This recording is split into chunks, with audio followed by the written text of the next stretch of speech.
Good evening, boys and girls. Happy Hump Day. The Arsenal, another victory in the Champions League. Not only do they get their 100th goal, they double down and get the 101st and 2nd. It's 3-0 to the Arsenal. Game is almost over. We are live. One of my favourites is back for another round of Arsenal women's chat. Here we go.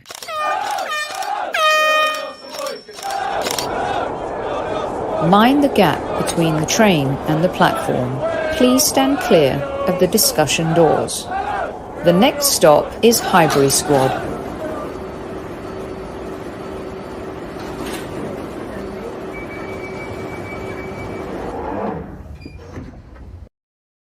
Good evening, boys and girls. Welcome to another live edition of the Highbury Squad and another episode of the Arsenal Women's Show. I would like to thank everybody who has been tuning into the Arsenal Women's Show. When we first started doing these shows, we used to get 85 views, 100, 150.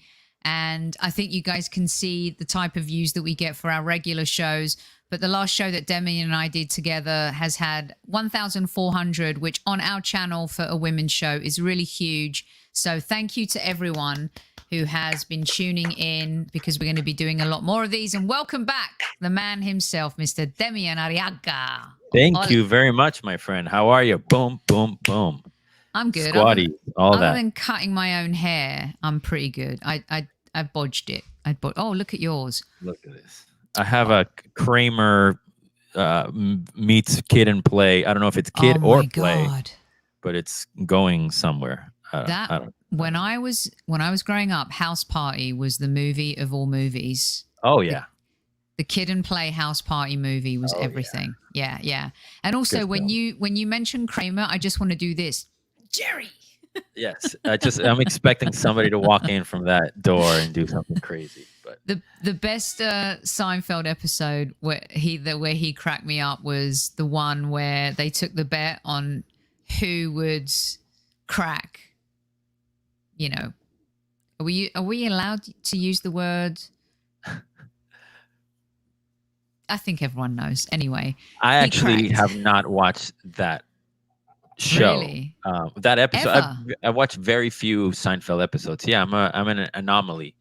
Very few Seinfeld episodes, believe it or not. Okay, so the ones to watch are the one where they take the bet on who's gonna basically have a bank first, right? Got it. Okay. And then one where they get lost in the car park, and then one where they reenact a spitting scene based on the whole JFK assassination, which is absolutely hilarious. It's just brilliant. That sounds absurd. Yeah. Yes.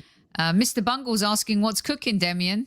How you doing, Mr. Bungle? I'm here drinking water. This is not beer. This is water. Me too. Got some Perrier. And water. Yes, I'm drinking good old Liquid Death.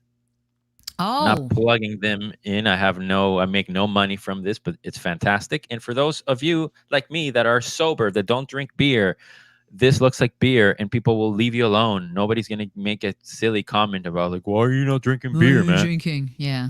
Like peer pressure rubbish, right? By the way, salute to the squaddies. When Kev's not here, I lose my manners. At ease, everyone. At ease. Good evening, Rich. Yes, the ladies are smashing it. Taib, time change. I know. Okay, sometimes we're going to have to adapt. And here's what I want you guys to get used to as well. I'm going to do more post-game women's shows too. And they deserve it. And that's what we're going to do. And Tammy, you're right. 3-0, our girls smashing it. Good evening to everybody in the house. Let's see. Yes, we're going to get to her, our angel, our superstar. Hello to everybody in the house. There was another one. What's cooking, Giza? What's cooking? You know, everyone wants to know what's cooking. Are you cooking, Demian? I just cooked. I heated up some leftovers from last night, and I wish I would have cooked because it wasn't as good as I could have cooked. I still have some pot roast. What are your leftovers? I had mahi and some basmati rice. So Nice.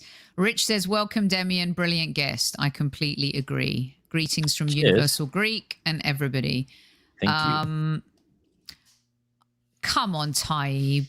What are you doing? It's comparable. It's competitive. So Taib's complaining about the price of our merch. And I keep telling him it's based on an algorithm, Demian. So, Taib, DM me and tell me your problems. about the merch, okay? And we'll figure it out. Hi, Johnny boy. Good evening, everyone. Let's get to some football, shall we? Let's talk. Okay, so tonight's game was pretty formulaic. I don't think we're going to get into the nuts and bolts of it. It was, in the end, clinical. We're in second place in the Champions League. We still have to face Barcelona at home, which is going to be challenging. But I kind of am excited about that game, Demian, because when we faced them at the very start of the season, I don't think Jonas had his team where he wanted it to be. Everything was new, everything was fresh. So the idea of playing them, and it's going to be at the Emirates, if I'm correct me if I'm wrong. Yes, I'm really excited about that match. Yes, I agree with you fully. I think that the first match was, where do we stand on the prospects of the season? What are we going to do? How good are we really? Right? Because we played, I think it was 3 matches before we played Barcelona, and they were pretty straightforward. We had beaten Chelsea, and I think I forget who else we beat. And that first match was like a rude awakening, and it was like, well, for a lot of people, it was like, well, we're nowhere near Barcelona. I don't know if we're nowhere near Barcelona. I think that it was a combination of things: them playing really well, us not playing the best. And this time around, because they qualified virtually, or they did, for the group stage, for the knockout stages, there's going to be way less pressure. It's like we can't catch them, and we're not going to finish third.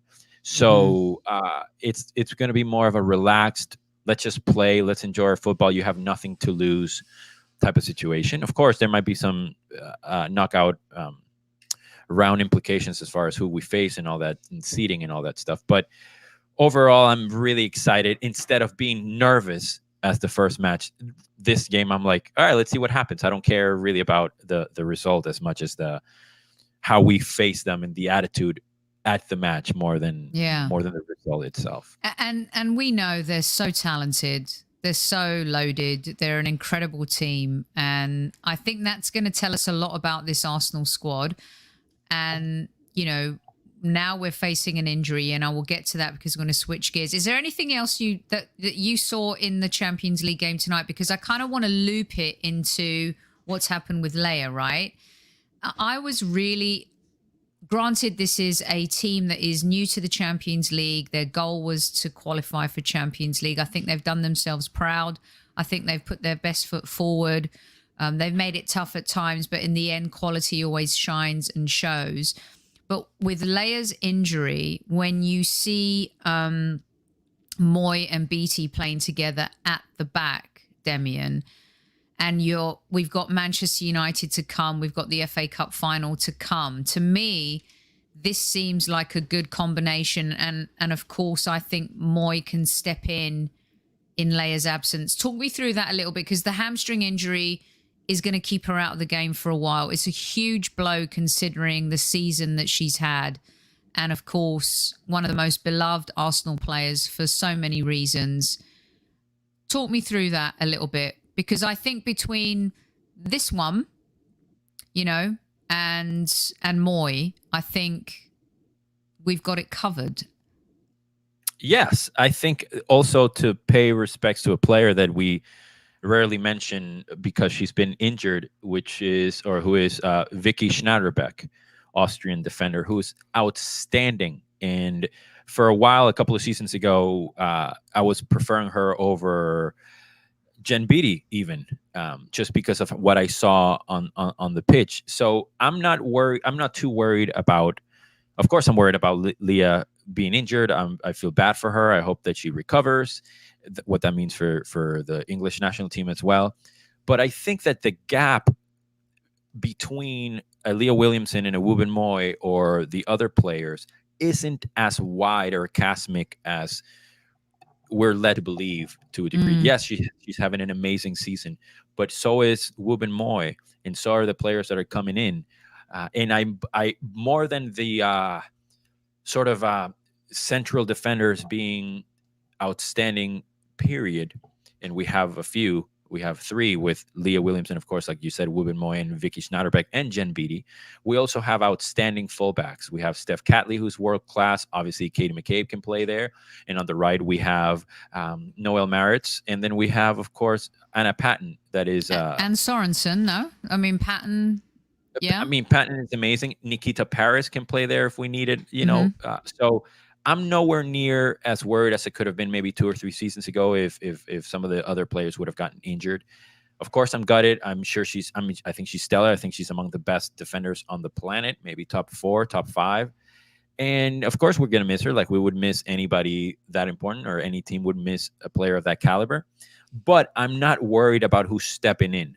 Whereas for other squads, or the men's squad, let's just say, when you had, you know, a really good defender miss, and you had Mustafi, or you had other players that you don't Skilacci, or you had Igor Stepanovs, or whoever you want to think about, you know, it's not like that to me. That's just me maybe being a little biased. Yeah, being of course. A little facetious maybe. But the truth is that this squad does have depth. You rattled off 5 or 6 names who can step in. I just wanted you to kind of touch on a little bit though. Is it Williamson's ball carrying? You know, like how some folks are raving about Ben White, and now seeing his ability to take the ball and carry it into that final third, looking for a killer pass.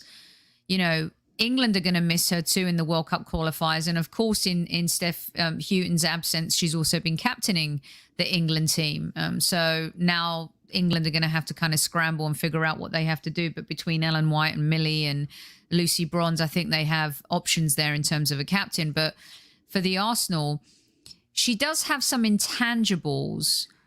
I know you said like you're not too concerned, but she is who she is for a reason. If you had to pick a couple of those intangibles, Demian, what would they be? Ooh, that's a great question. I love the way that you're phrasing it. I think she's such a she demands so much of herself and of the team. All you have to do is just listen to some of her interviews, especially after a loss, and her sense of accountability and responsibility and wanting to be better and expecting the highest of the highs of standards. So I think that is going to be missed, you know, somebody that pushes them. But we have that in other players, whether it's Viviana Miedema or Kim Little, obviously our captain, and other players like Leah Valti that command respect and command all those things. I think the magic about her, one of the beautiful things about her is and somebody that is not from London can appreciate this, is that she's one of our own, right? She has that born and bred in London, in Highbury, and being an Arsenal player for forever, basically. But so is Wubben Moy, basically. And, she's a Stoke Newington girl, but by way of the the Tar Heels. right, by way of Tar Heels, yes. But it's there's a sense of belonging that Leah basically encompasses or personifies more, you know, with number 6 being a central defender, future captain of Arsenal without a doubt. So yeah, I mean, I think there are numerous intangibles. That's why they're intangibles, right? And I feel that having her around is going to be important anyway. Having her around the club, having her around the players. And I'm hopeful that other people that want to step up, they have her back, you know, and you see it in all the messages on Instagram and Twitter, the players, how much they support each other, and other teams support her and stuff. So it's going to be a very interesting thing for me to see, and for everybody to see. I'm kind of bummed for her that she's going to miss the FA Cup final, but she's young enough to get to a few more, you know, and yes. I think with this Arsenal team, you never say never, you can never guarantee to go back. But I think with this particular Arsenal team, she will. So I'm a little bit bummed. I've got this one from Berg 10 Camp for you. I think Leia's injury is huge, not just because of her defence has gone up another level this season, but we'll miss her build-up play, which is kind of what I was saying to Demian. Long passes, and especially her leadership skills, the de facto captain. Short term, I think we've got this. longer term, 6-7 weeks, they're talking, could be 8, Demian. That takes us well into the league season. It's only 20 games, right? So I think short term we can handle it, but I do think that we've got the right coach who can also instill that inspiration. Like, the way he rests Miedemar, the way he rests certain players, the way he's managing the team. I've got some issues with his substitutions, which we'll get to in for the North London derby. But in his first season, he's managing the squad well. And I think with all the names that you mentioned, especially with Moy and Beattie, I think it's going to be okay. I agree. And the other thing that I like to think about, maybe this is just me trying to not see the world for what it is and not cry myself to sleep or, hug myself in the shower, just sitting there like because of Leah's injury, right? And the world crumbling. But the schedule is not the worst coming up in the next few weeks, aside from obviously Man United, which of course I'm worried because of but it's not like Chelsea or who Man City were last season. So the next couple of matches, Christmas break, and not until we face Chelsea and Man City, which I believe they're back to back in the league. Right. We can do this. And going back to what you mentioned about Jonas Eidevall and his squad rotation, I think that's exactly what he's doing, and he's doing it well, and he's doing it better than I could have ever imagined. And you have players resting. You have Frida Manum playing like lights out, probably the signing of the year. She's a star in the making. She's a star. She's a star, and she could play in center defense as well. And so can Leah Valti, by the way. And I think the schedule is going to be favorable. And I'm hoping that, we need to learn to play with these absences because she might leave in a couple of years. Viviana Miedema might leave in a couple of years. Beth Mead might leave in a couple of years. Nobody knows. Don't say these things. I know. I'm just, I never imagined a squad or me loving an Arsenal squad without Van de Donk or Jill Roord as much as I do, or Lisa Evans, for example, who was somebody that brought so many important things to the Arsenal. But they're gone, and we have to move on. And I think I would bet any money that Jonas got there and he was like, okay, let's see what is the worst case scenario on defense. Okay, maybe Leah Williamson getting injured. Who might be the worst case injury in the midfield? And I think that is something that he prepared for. And one little quick note, as far as her being the de facto captain, I appreciate that, and I agree with the ball carrying and the long passes. She's unbelievable. But we also in addition, we have Jordan Nobbs coming back in from playing a more consistent role. Yeah, she's also a captain figure at the club. The second captain, if I'm not mistaken, after Kim Little, Jordan, then maybe Leah Valti, and then Leah Williamson. So I'm confident, or like I said, maybe I'm lying to myself, but I think we'll be fine. Not to say that we're as good without her, but I think we'll be fine. I also think that and Demsek, he just mentioned Nobbs as well, and Nobbs got her call up, didn't she, when Leigh got injured and stuff. And also, I think people forget that Moy's only 22 years old, but she was also the captain of the development team that went on to win the FA Development Cup.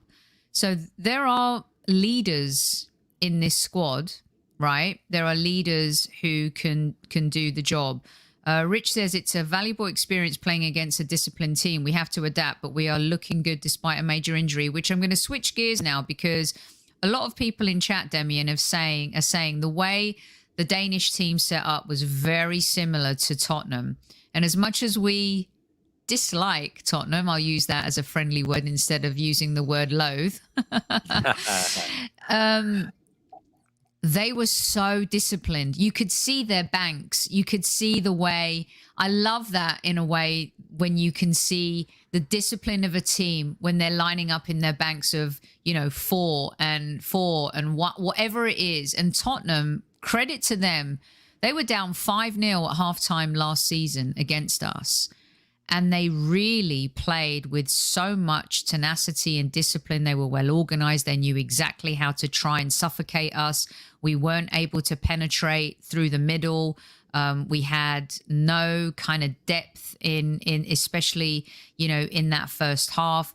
And then their goalkeeper was having just one of those worldy type of days. And similarly tonight, very disciplined. It took us time to break down. Do you think these two games have been a good humbling experience for this Arsenal women's team, who even had me already talking about going invincible in the league and stuff like that? Well, that's a really good question. I don't know if I have the right answer for that. I think that as professional footballers and as fans of professional football, we want the quality to rise, and we're always looking for that to happen. So when I don't know, what I'm trying to say is that I don't know if this is a humbling experience as far as like Arsenal not playing well, or just a testament, tip your hat to Tottenham in this case, or whomever, playing much better, and the quality rising, and the tactics of the whole league rising, and the gaps shortening, and seeing people be less intimidated. And there might be a thing where maybe for the past God knows how many years, Tottenham might be sitting at that dressing room knowing that they had absolutely no shot whatsoever to compete with us, right? Whereas now, maybe there's that, hey, it's a North London derby, anything can happen, we're Tottenham, blah, blah, blah. And that might be a boost of their confidence, and rightly so. I mean, they did deserve to the point, I thought. But I don't know. I'm not trying to be contrarian here. I just don't know if it was a humbling experience more than like, wow, they were really good, more than like, wow, they really showed us type of a thing. I don't know if I'm explaining myself correctly. I actually think Tottenham were a completely different team. And I think the manager is doing a really good job. And what they did so well with Neville was having one of those insane games. Yeah. Every ball, right? But at the same time, I felt like some of the passing was cheap on both sides, because that is the intensity of a North London derby. And Neville could have actually killed us off with an open goal, and with 5 minutes to go. But then the GOAT steps up with an insane header. I had tweeted literally a couple minutes before, it's just not going to be our day, is it? It's not going to go in. Right. And then someone said to me, oh, I see what you did there. And I'm like, no, I had no intention of that. I actually really felt like it wasn't our day. And I was getting so angry and so frustrated, as much as I do when we're playing. Neville to me is as annoying as Dele Alli or Harry Kane. I just wanted to. Or another Neville, basically. Yes, exactly. And then Miedemar steps up. And you and I had this off-the-cuff conversation too, because I was talking to you about all of the new signings and the influence and the fact that she gets to rest and we're able to do these things. And you were like, yeah, but Soph, she's still the one. And once again, she proved that she is. Yeah, she's the best. I mean, that was not a normal header, straight up header like today. It's like Ruben Moyes today, which she just goes, runs through the defense and just unmarked and heads the ball. This was like determination, grit, waiting for the right moment, jumping like a mad woman, placing it, power. I mean, it was unreal. It was unreal. And I was very, very happy that happened. I'm happy for her. You could see her passion. You could see that how much it means to her and how much it meant to everybody. Because I think we all know that we can't drop many more points because Chelsea are right behind us. Yeah. So it was just like this desperate. It reminded me of a goal that Van de Donk scored a couple of years ago against Man United to tie the game 1-1. Same thing, sort of like a last minute thing. In their passion, they're screaming, they're yelling. It was just like the way they celebrated. It was just something like they knew that they had it in. And it also, to tie into the last conversation we had regarding potentially going a season unbeaten and stuff like that. This is what happened with the Invincibles.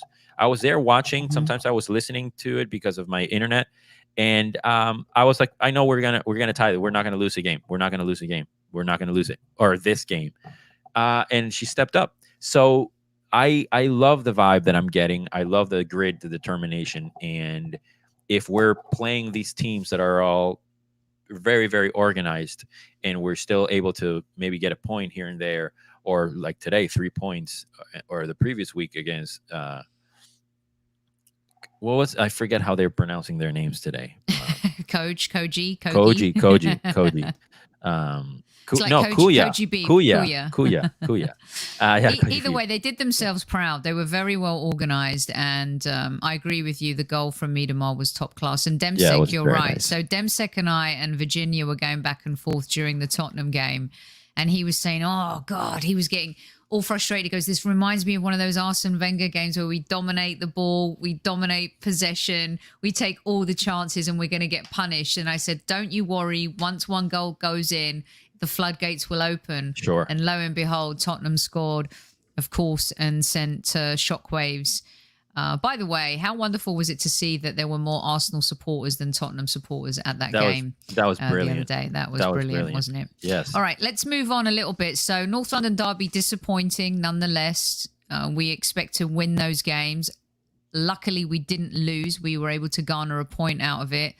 That helped Chelsea, no doubt. We head into the game against Manchester United this weekend. Of course, you've got Zellem and Ladd in midfield that I think is going to be a very interesting concoction for our team, especially without Williamson, and how we deal with those gaps between the defence and the midfield. They've got Russo up front.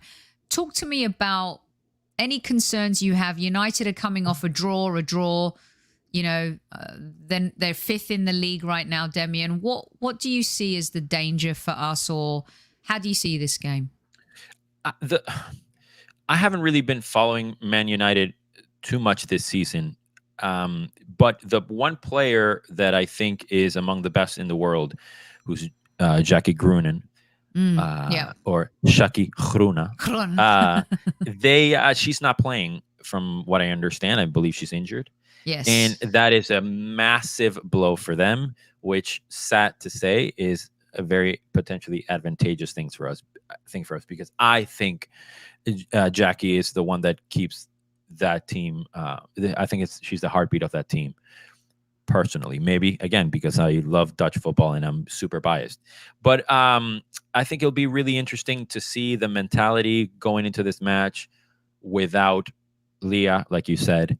And I'm interested to see the lineup. I would love to see Mana Iwabuchi play and Tobin Heath play a little bit more if Tobin's not injured. I would love to see. I think Mana should have come on earlier in that North London derby. Sorry, can we just rewind? Because I did want to ask you that. Do you think Jonas made those subs too late? Do you think Mana, especially with the way she holds the ball, carries the ball, just her touches on her own 2 feet, let alone passing it, felt to me like he waited a little bit too long. He's the one big criticism I've had of him this season, because I think he's kind of been almost perfect.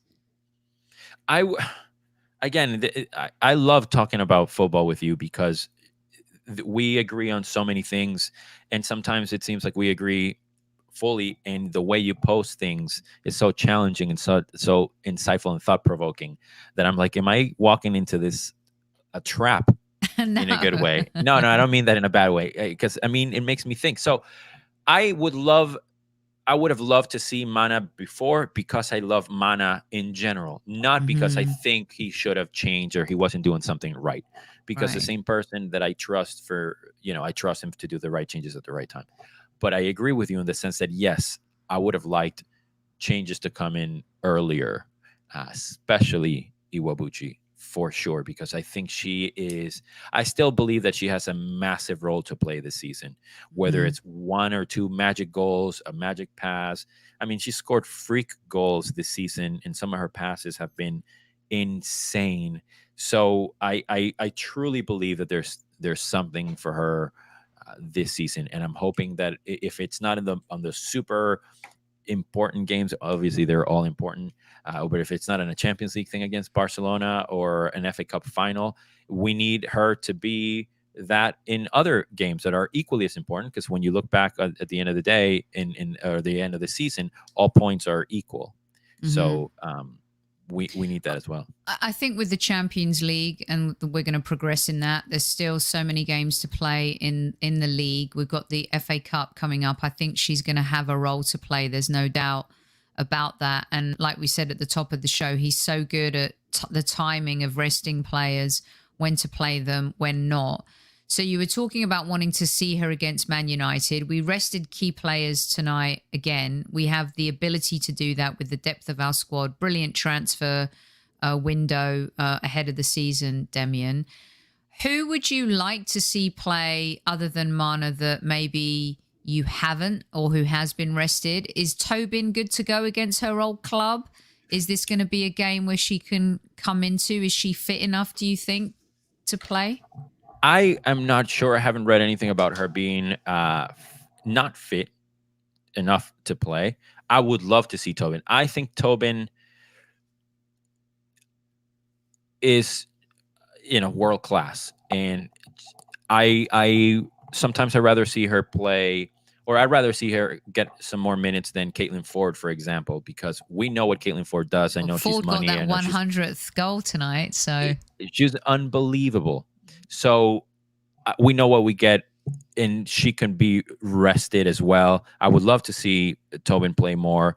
And I'm really quite enjoying the role that Jordan Nobbs has been playing. Mm-hmm. I think it's very important for the club. I think it's very important for her.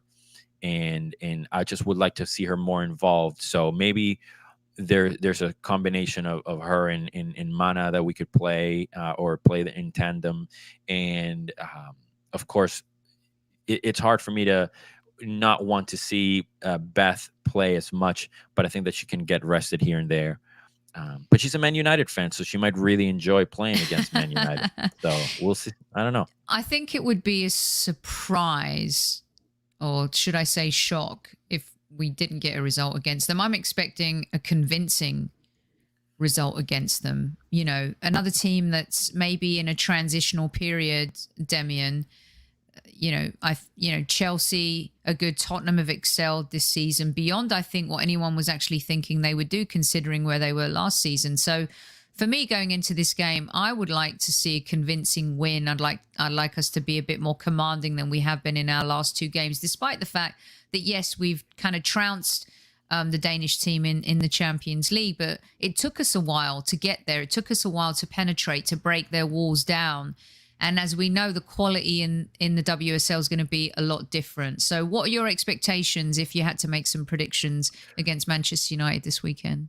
I'm hopeful like you. I would love a no-nonsense, to be very cliche, professional result, professional performance. Go in, go away with a 2-0 win. We don't have to win 6-0, 7-0, 7-1, whatever. Just go in, smash and grab, as they say. And prepare for the big ones, the FA Cup final, Barcelona, and also we play Leicester following that. And Leicester, even though they have had no points, I believe, this season, that's the kind of stuff that Arsenal. If we were to clump in the women with the men and some of the things that happen, we're the team where that happens. So and so has never scored or hasn't scored in 12 matches. He's going to score against Arsenal. We haven't, Liverpool haven't beaten blah, blah, blah, blah, and God knows how many they do it against us, or horrible keepers have worldies against us, that whole situation. So it's a tricky thing. We get a lot of goals from all corners of the pitch. This is the beauty of this team. This is what we've been wanting our men's team to do more so. And, Emile Smith-Rowe helped with that, this season in terms of getting goals from the midfield. And I think the women's team, just when you think, okay, Miedemar stepped up in that North London derby, but we hit the crossbar twice. I mean, the wonder free kick, the wonder shot. I mean, it was just one of those days where you're thinking, holy cow, it's just going to be an unlucky day for the Arsenal. We've got a few minutes left here with Demian, and I'm going to get some of your comments and questions up for him. Tammy's asking if we could do an FA Cup watch along. Well, someone will be watching along, but at Wembley Stadium. Yes. So I'm sorry I cannot watch it with you or tweet alongside with you, because I am going to the final. I'm going to Wembley. Yes. If Kev was here, he'd be doing this. Yes, in honor of Mr. Kevin Campbell. But yes, I am going. to that match and a couple of others. So you'll see all my tweets, and I might do, I was talking to Magic Mike yesterday. He's like, "Oh, you got to do a little vlog, And I'm like, "Man, I can't compare them to you. Are you crazy? Yours are like amazing." He's like, "Well, all you need are some beers and then you'll be fine." And I'm like, some "Well, that's a ribs." problem. I don't drink. So I'm not going to be as funny as you." So, yeah, I'm lucky enough to be able to go, and hopefully everything will work out, and I'll be there at the stadium and watch and treat myself to my biggest sporting dream in the past, since Dennis Bergkamp retired. So This is amazing. I'm so I'm happy excited. for you. Thank you. It's a long time coming. If anyone Thank you. deserves to go to this game, and if thank we you very deserve much. positive juju at the game, it's you being there. Barry says he might see you at the game. Oh, nice, Barry. Sounds and great. Tammy, you get a standing ovation from Thank you, Tammy. as well. And Tammy Steels, what a great name. I know, right? Sounds like an author. The new novel by Tammy Steels is available across all bookstores this weekend. Don't miss out. Yeah. Let's see. We will be with you, with him in spirit. Yes, you will. Let's Squaddies. see. Absolutely. SK says, no way Arsenal too strong to allow teams like Leicester to win. I don't think Demian said win, but teams like Leicester, West Ham, Tottenham, they're all improving. Yes, absolutely. And I think our Arsenal, a lot like the US women's national team, raised the bar for every federation across the universe to improve, to invest, to get better from a grassroots level to, that elite level, getting into World Cups, etc.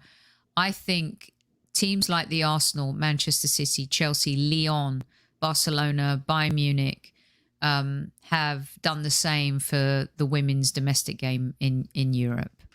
Yeah, absolutely agree. They're vital, and that is what sets professionals apart is mentality, right? We hear this all the time, and it doesn't mean that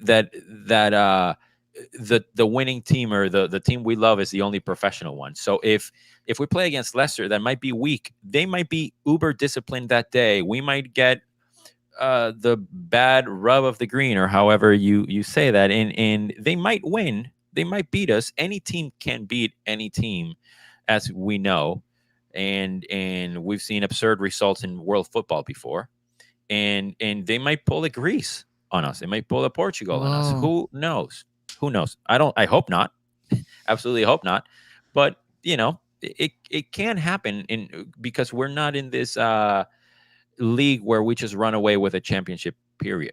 So yeah, agree with you. This is a little scathing from Udeko. Jonas is stupid playing Leah week in, week out, non-stop, even for an easy game. Next will be Beth Mead and Kim Little because he keeps on overplaying both of them. Is that a fair or foul statement from Udeko? Well, I don't again, I respect people's opinion. I don't think it's anything stupid.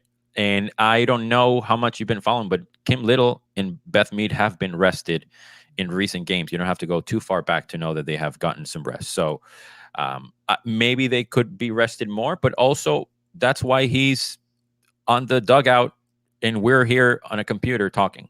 He knows what he's doing. Yeah.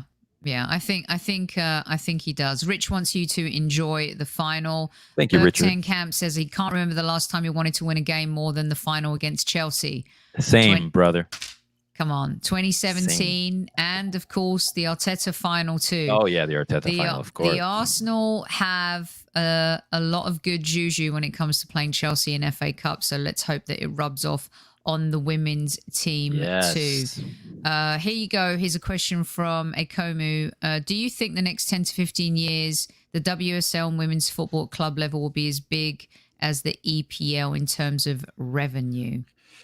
No, I would say no. I would love that, but this is maybe a conversation for another day. But the people in power that make a lot of the decisions are men who also wanted a super league. So there's a lot of substance and a lot of stuff behind it. I would love that to be the case. But as far as revenue, not because their will of the people isn't there or the interest isn't there. I just think that maybe some people might think that more revenue for the women means less for men, and I think that might be a more of a socioeconomic thing that I'm not equipped to accurately discuss. Yeah. I hope so, but I don't. I mean, the men have had 100 and so an odd, running start on this sport in every sense of the word. So I would guess that it would take a little bit longer for that to happen. It would take, I think, excitement wise, engagement wise, crowd level wise, look how long it's taken. In 1992, the Premier League came along from the old First Division, and it changed football forever across Europe and everywhere. And the influx of money was insane. And I think the same thing for the women's game. It needs investment. It needs marketing dollars. It needs sponsorship. It needs third-party partnerships, collaborations. With Sky Sports and BT getting involved, it shows you this is the beginning of a very long journey to really put the women's game on the map.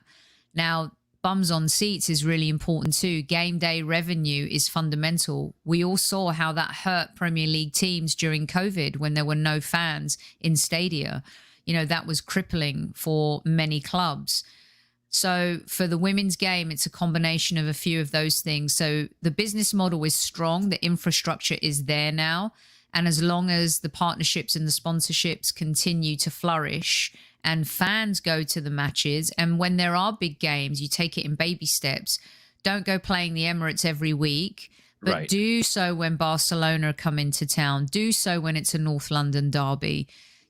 Pick and choose those moments, and then with every strategic objective, you can get to that eventually. But I don't think a lot of the times, Demian, and we'll get out on this real quick because this is a whole other show, you're right. People always want to say, well, MLS isn't bigger as Major League Baseball. Well, regionally it is actually. It's not as big as the NFL and the NBA, but it doesn't have to be. The women's game doesn't have to be on the same level as the men's. It just has to be a great product. It has to be exciting, and it has to be something that offers fans an option, and has them believing that it's something that they can get into week in, week out, which will help the growth. Absolutely. I think that another thing excuse me if I'm not making my point too clear, but in the United States of America, a country where we both live, and you've been a pioneer in women's coverage and the coverage of women's football. Even though they have among the best players in the world, multi World Cup winners, they have some of the most brilliant players playing in their league. Nobody really knows, or very few people really know about the teams, or the team from Portland, what they're called, or the team from wherever, or the team from so-and-so. In England, for example, in Europe, it's all set. You have, the men carved out the history so far, and you can borrow that in a way. You can walk along the path they created with the team names, with the culture of the club, and so on. So I think, it might be easier in England than it has been in America. But at the end of the day, in America, they have won the World Cups, and they have had the historic players. They've had the, taking off the shirt with a Nike sports bra moment. I'm blanking on her name.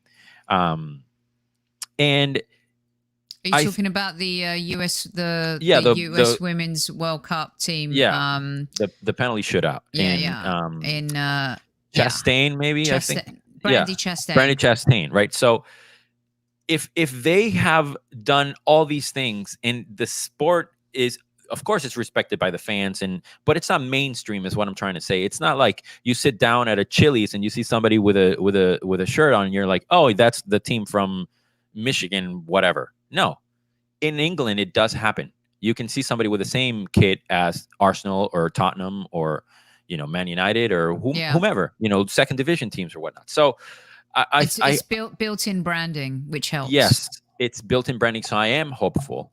And as much as there's no need for help directly for the men, as far as them rescuing women or them being the responsible for the growth of women's sport and being, needing their validation, help helps, right? So if you're in a position of helping, and you can do it and you don't, that's very it's not good. So Yeah. I think we're in a position where now with the zone and other places, Ata Football, and so many places where we can watch the sport now, we're in a very, very lucky place. And I hope that the growth is exponential, where I expect it to be in 25 years. Maybe the growth actually is 3 years in something like that. So. Yeah, and someone mentioned in chat as well about the vignettes that DAZN do, and I think they're great. You know, I love seeing stuff like that. I think they're really engaging, and I think it really helps. Right, let's get you on this one. So, did you give me a score prediction for Manchester United for this weekend? I'm gonna say 2-0. Okay, I'm gonna say 3-1. Okay, I like that. All right, 2-goal difference. Yes. I like. Big weekend for the Arsenal Football Club. I also can't let you go without giving me a prediction for the Liverpool game at Anfield. I was hoping you wouldn't. I'm going to say Liverpool win 2-1. Kev and I had our show last night where we did the next 10 games, and he has us. Let me see. I believe he said 3 points against 1 point. We both went for a draw, so we both thought we'd get a point. It's not going to be I was going to say 2-2, but you mentioned, I forgot that it was at Anfield, so that's why I'm going to say 2-1. Yeah. Well, we'll get more into that tomorrow night, you guys, with the tactical squad. James Johnson, Mr. LL Cool James himself, will be back to tell us how we can get anything out of the Liverpool game at Anfield. And of course, be sure to watch, if you're in the UK, I believe you can watch the Arsenal women's game on Sky or BT. It's also on the BBC Player, and it should be here also on NBC Sports as well. You won't want to miss it. It should be a great game, and hopefully we can stay at the top of the table and keep our unbeaten run going. How excited are you, Demian, about your forthcoming trip to London? I am very excited. London, one of my favorite cities in the world. It'll be my 3rd time there, and it'll be my first time ever watching the Arsenal play, believe it or not. So you're going to go to the Southampton game, is that right? I might go to the Southampton game, yes. I'm trying to figure some stuff out and see if I'm able to go, if I'm able to get some tickets, and I'm working on a couple of hookups, as they say in the industry. So we'll see what happens. Yes, and I love messages like this as well from Udeko. I started to enjoy women's team right now. I have high hopes for them this season. I watch them more than the men's team. I read every news about them every day. Hope we can get back to our glory days. And you know what, guys? Stick with us, because we're going to be doing a lot more of these shows. Our women deserve the platform. They deserve the voice. And especially being a female host of an Arsenal podcast, it is my mission in life to keep this going. And hopefully Demian and I, in the coming weeks, will have one of our players on the show. Demian's knowledge is epic, Tammy. He is the dude. He's the man. What would you like to leave these squaddies with before you head out this evening? I would say if you are an Arsenal women lover, try to talk to somebody about it. Try to take, not your friend that thinks that women shouldn't be goalkeepers. None of those misogynistic fools. We don't need them in our club. Their minds will not change. They're fine. The guys and women that are in the middle of the road that might be convinced, that might need an extra push, just show them a bunch of goals. Show them a match. Send them a link on YouTube where they can watch the vignettes, or they can see the amazing content that Aiden Small puts out for Arsenal Twitter and Instagram account. Interviews from the players. Just try to convince one person, or show them. They won't need convincing. You just show them who our club is and who our players are. And that's what I think is powerful about us is word of mouth. Is, look, I have this secret that very few people compared to the other teams know. It's very special. It has given me so much joy. I want you to feel this much joy. It's almost like a drug or something. So I love that. So that's what I would do. Not for me, not for Sophie, not for the Highbury Squad, as much as we need this to grow and grow and grow. Is this organic, genuine love, and just exude what you love about this team, like Udako said. Say that we know it, and we appreciate you texting us and letting us know. But tell that to somebody that you know could hear it, or somebody that you think should hear it. and I think that will go farther, or would go far, because we're all in this together. We see their struggle. We see how beautiful this is, and these are glory days. You know, we have some of the most incredible players that have ever played football. Viviana Miedema, you know, we see Marta, and Marta this and Marta that. Marta is amazing. Same way that Maradona existed and Messi came along, you know, or Pelé, and then we have Ronaldo, the real Ronaldo, and so on. So enjoy the time. It's glorious. It's never been better. We have so many places to watch the match. I can go on and on and on, and I'm so fortunate to have this space and be allowed by people like you, Sophie, to express my thoughts and my feelings, and that's all I want. I want the women to have more support, and I would love to have a positive impact on society, especially men, and try to make a shift and try to shift the idea of toxic masculinity and make it a more welcoming situation. I love that. for everybody. Yeah. So and Chris's message is, I love that he can say this out loud too. I used to look down on the women's game. Now I really respect it. That's beautiful. That's you know, awesome, Chris. That's yeah. And Demian is passionate. He's not just been following this team now whilst they're kind of in their upward curve. He's been following them for years and years and years when nobody you know, was, and stuff like that. And appreciate each and every one of you for joining us. There'll be more to everybody. come. And, you know, Demian will send us maybe a little vignette from Wembley Yes, on I'll FA do that Cup for the final day. squaddies. We can maybe do Yes. a live link up or something like that. It would be fantastic. Agreed. Getting lots of love in the house. Okay, Thank everyone. you, everybody. Thank you so much for joining us. Demian, let them know where they can find you. You can find me at Demian Arriaga on social media, Demian Arriaga on Twitter and Instagram. And if you want to hear my podcast about the Arsenal women, it's called That Arsenal Women Podcast, available everywhere that you stream and download your podcast. So I haven't done it in a couple of weeks, but I'm going to do one tomorrow morning, actually. Awesome. All right. Good stuff, you guys. Please share this with all of your Arsenal mates. We will repost it, of course, across all social platforms. And thanks to everyone who's been tuning into our Arsenal women shows this season. It means the world to us. In the meantime, we will see you tomorrow, and we will be giving you the tactical squad take on how the Arsenal compete Liverpool. Big weekend for the Arsenal men's and women's team. And as always, the Highbury Squad is here to talk about it all. Until then, squaddies, at ease, as Mr. Super Kevin Campbell would say.